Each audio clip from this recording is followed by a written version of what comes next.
Hi అండి, welcome back to Siddhant diaries. Devi శరన్నవరాత్రుల శుభాకాంక్షలు అండి. ఈరోజు 5వ రోజు. అలంకరణ వచ్చేసి మహాచండీ అలంకరణ. మేమైతే ఇక్కడ విజయవాడ విశాలాంధ్ర దగ్గర ఉన్న అమ్మవారి మండపం దగ్గరికి అయితే వచ్చేసామండి. ఇక్కడికి వచ్చి చూసిన తర్వాత తెలిసింది ఏంటంటే ఇక్కడ మహాచండీ అలంకరణ కాదు, విశాలాక్షి అమ్మ అలంకరణ అండి. విశాలాక్షి అమ్మవారు చూడండి ఎంత బాగుందో, నిజంగా చాలా బాగుందండి అమ్మవారి అలంకరణ అయితే.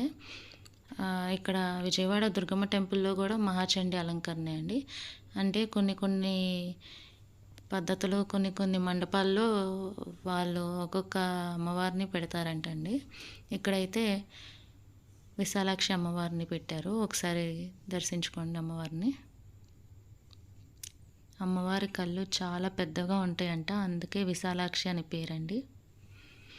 ఇక్కడ నుంచి మేము పక్కనే సీతారాంపురంలో ఉన్న మండపం దగ్గరికి అయితే వచ్చామండి. ఇక్కడ మహాచండీ అమ్మవారి అలంకరణ ఉంది. అయితే చెండు ముండు అనే రాక్షసుల్ని సంహరించడం వల్ల అమ్మవారికి చాముండేశ్వరి అనే పేరు కూడా ఉందండి. అమ్మవారిని భక్తి శక్తులతో శ్రద్ధాభక్తులతో కొలిచినంత మాత్రాన మన కోరికలను నెరవేరుస్తుందంటండి.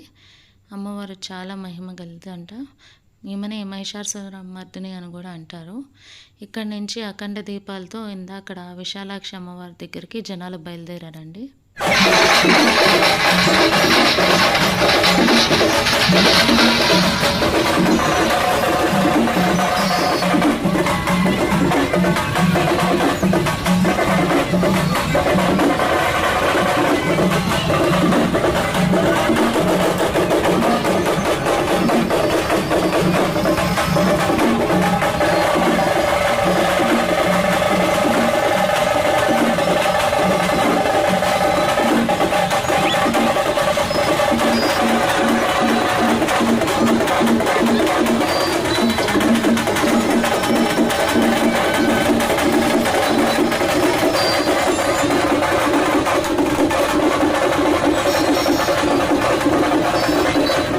నా ఛానల్ని కనుక ఫస్ట్ టైం వాచ్ చేస్తున్నట్టయితే subscribe to my channel. Thank you.